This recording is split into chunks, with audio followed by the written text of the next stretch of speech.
Moving on to the movie of the week.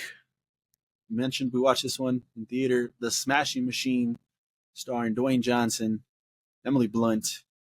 We're gonna let Cody go first here because he's had Wow. he was the one that was excited to watch this and hopefully have faith. Didn't have faith, now he has faith in Dwayne. Cody, take it away. All right. We all know we're going to start with the rating and get into the review. So I'm going to keep this short and simple so y'all can understand where I'm currently at. Fuck.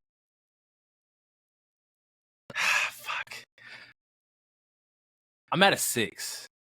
And we're going to get into it, but I don't even think it's a good 6. It's probably leaning towards a 5, but I'm at a 6 because I feel like that 5 might get disrespectful.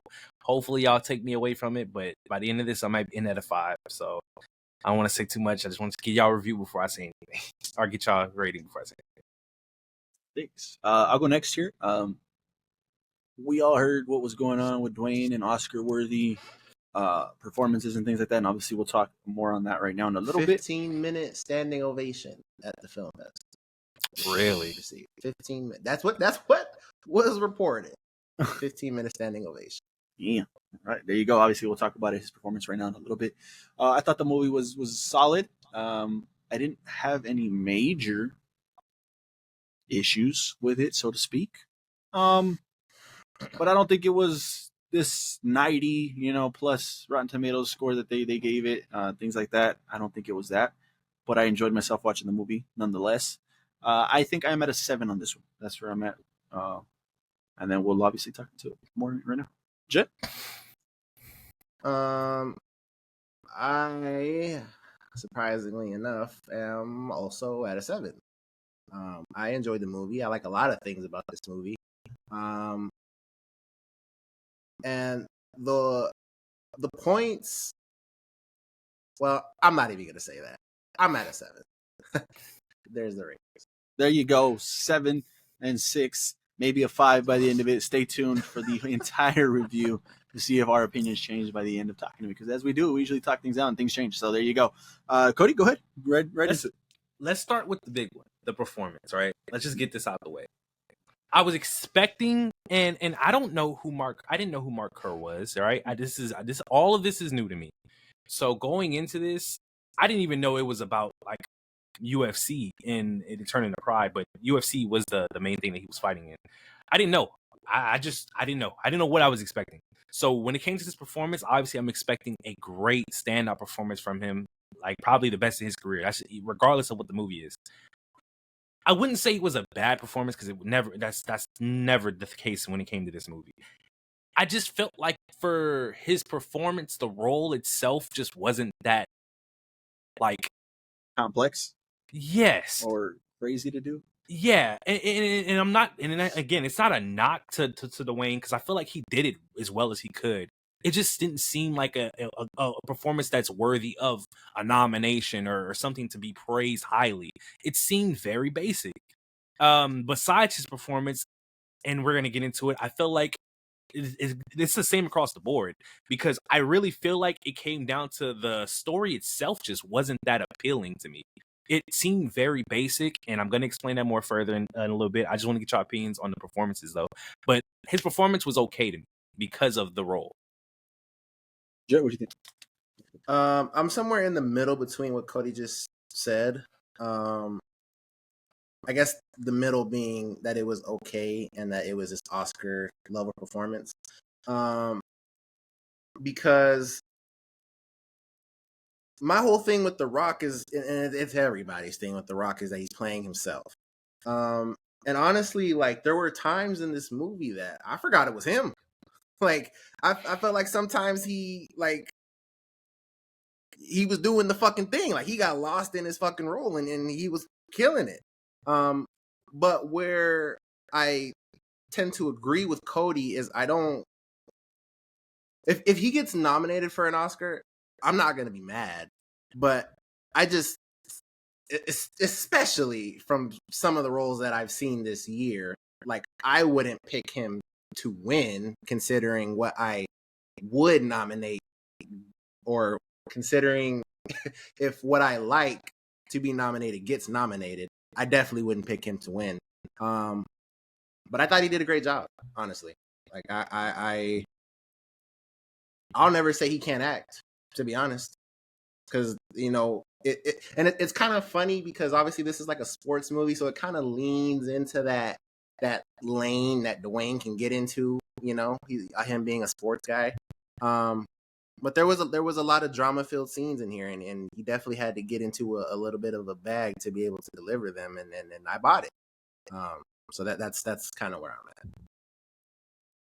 at. Yeah, I think I'm in line with you. I think this was a great performance. I don't think this was. I mean, yeah, like you said, if he gets a nomination, then so be it. I'm not mad at it. But to me, that still goes to Michael B. Like what he did with both of them, making me think that they're two different characters. That's what it is. But he did a fantastic job, though. The Rock did. I don't think it was anything out of the realm of like craziness that he had to actually dig deep and pull out this amazing performance, anything like that. But he did do a great job.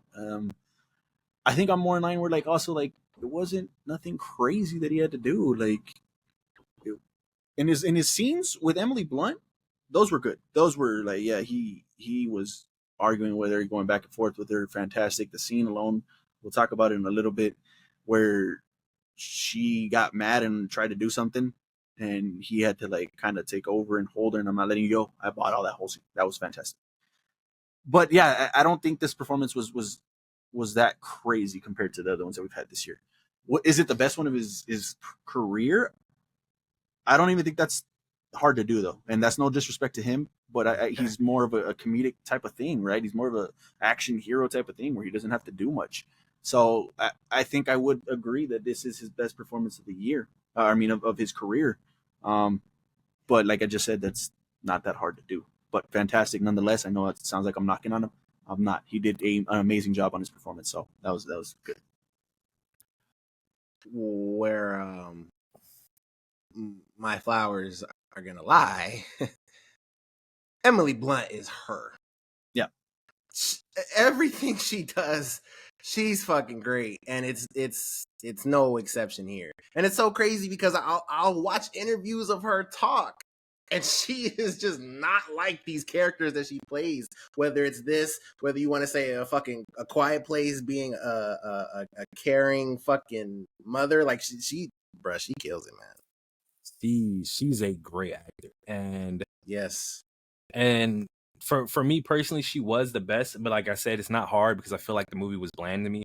But going back to Dwayne real quick, because at first when it started, like I would say maybe a couple of like 20 minutes in, I still saw The Rock. Like I was like, oh my god, like I wasn't expecting much because of what I saw. But there was a switch, and I don't know when it happened, but I truly saw him performing, and it felt good.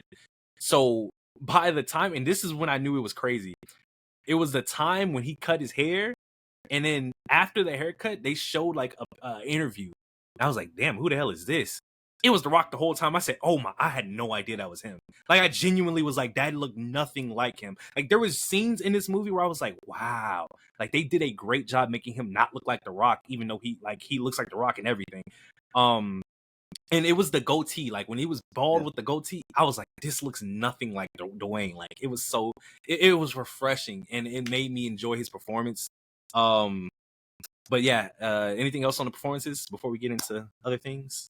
No, I really shout out to Emily Blunt. Obviously, that scene right there alone with her and The Rock, and the party they're trying to get ready, and that just went to shit. Fantastic scene, amazing.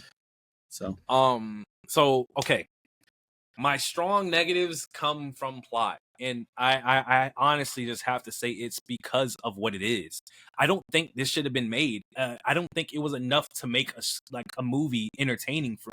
I'm not trying to say it was not entertaining at all. It was not watchable, but like I feel like the story seems so cliche and so basic that I was like, I could expect what to come. Obviously, not like everything, but it just felt too repetitive in terms of how movies go when there's conflict in a relationship and there's somebody just making a lot of money, and then the pressure gets to them. Like I just felt like this is something that we see all the time. So when it came to this movie, watching it all play out, and every time he's at home, he's always arguing. He wants to get away from her, and then he clearly enjoys being himself around the people that does what he does and understands what he understands in his career. So by the end of him, and in his addiction thing, they got over that pretty early. And at first I was like, damn, are we finna have another what's the movie with Jonathan Majors? Are we finna have another magazine dreams? But I was like, no, they got rid of that real quick because they focused more on the rest, like his love for wrestling and not anything else. Like the way he was, like, this is a point to his acting, the way he was giving the lines of his, like, trying to explain to her how much he loved it and like what he got from it. And then every time she tried to be there for him, that's why I loved it, because Mark himself, his responses to her felt like he just did not like her. Whenever she spoke, he got irritated. And like it was just blowing my mind how much he did it, and it felt like he was trolling her, even to the point where the scene in the kitchen where it is so funny when he threatened to call his what was the person? Jeff, I think his name was Jeff. Right? Yeah. I was like, bro, like that scene was just so funny to me, because I'm like, that was like it's like whenever they're alone, it's always a problem. And then like he finally feels like he's in a safe place where he can grow, and he just trying to find any way to blame her. Like it doesn't matter what she's doing, she's a problem. But like it just felt like, back to the plot, because I feel like I just took a detour. The plot itself just felt stale. Like I felt like I was watching somebody's life that was boring. It wasn't very exciting in a movie term. And I felt like they added a lot to it to make it more exciting when it wasn't. So, yeah, go ahead, because I'm a rant. I didn't know. I mean, I didn't know who Mark Kerr was either. I didn't know that this movie focused on 3 years of his life. And I thought we were going to get a whole, story of his life, how he started, how he went through the fights and things like that. And that's not what we got. We got his addiction and how he overcame his addiction and him coming back to fighting. That was the plot of the movie. That was his life story. So to me, the beginning was slow. It was like nothing really going on. I did like that he went to purchase this bowl, and in the moment you're like, all right, man, what are we doing? Like, this is kind of like not very interested yet. And then I did like that the bowl came into play a little bit later, and people in the audience, when they saw the bowl get smashed, they're like, oh. I was like that too. Yeah, I was like, oh shit. And that was pretty cool to connect that from the beginning to later on in the movie. So yeah, for me, that first third of the movie, that first act of the movie was a little slow to get going, and a hurdle for me. But after that, I was enjoying everything about it. I was enjoying the story of what he was going through. I did think, like I said, I didn't know anything about Mark. I didn't know if he was going to overcome his addiction or whatever, because I saw him throw the bag in the dumpster, and usually what people tend to do is come back to the dumpster and take it all out. And no, he never did that. He actually stayed clean. I love the scene too when he was training with his trainer, and his trainer had like an injury from something he had going on, and he had drugs that he still had stashed away, and he's like, not doing it. They're just like, I don't care. Just give it to me. And he threw them right in the trash too. So I thought that was pretty cool, and not what I was expecting. I thought he was going to relapse and kind of fail. I didn't even know if Mark Kerr was still alive, so I didn't know where this was going to go or not. See, and before you go, I'm sorry, but I have to. But this is what makes it so crazy to me, because I felt like the movie was mainly just about how he does not like his wife. Because when she needed to take Advils, I'm going through rehab. Like you're not helping me, showing me, like doing this in front of me. But the second he could help anybody else, it was okay. I'm not doing it. It's okay. I'm just gonna give it. Like he was willing to give it to somebody. But when she decided to take any type of pills, it was a problem. Like the emphasis on how, I just felt like he did not like her. It was so crazy. Yeah, but that's what. Yeah, my biggest problem with the movie is it didn't, for a long time, in my personal opinion, it didn't feel like a movie. Like I just felt like I was watching scenes happen, and I wasn't following a narrative. Like it was just formatted weird. And to Cody's point, like some of it, I don't know if I want to say boring, but for sure got repetitive. Like it was like drugs, fucking addiction, withdrawals. I'm gonna come back from it. Oh, I'm still taking them. It was just repetitive for a long fucking time. And again, like I felt like I wasn't following like a story. It was just scenes happening. But it's conflicting because a good majority of those scenes were good scenes. Like you were talking about, like him with any scene with him and Emily, was honestly great, whether they were fighting or being in love. I thought was great. Another scene that I thought was really great was when the his trainer had that little mishap with his arm or whatever, and he had to inject him with the thing. I enjoyed that scene quite a bit. But yeah, it just, I don't know. Like, I liked the scenes, but I just didn't feel like I was watching a movie with a strong direction. It's kind of Probably weird. the best way to describe it, honestly. Yeah. Because it felt like the major points of the movie was that he's undefeated.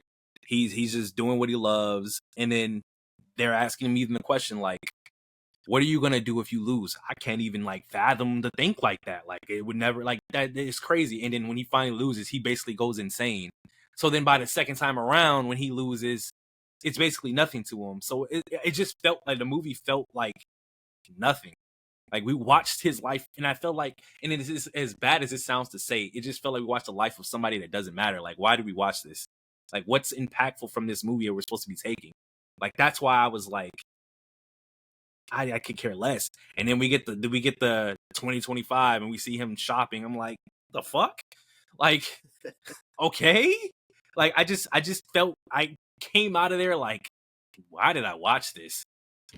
Like, that's all I had. I don't know. I don't know.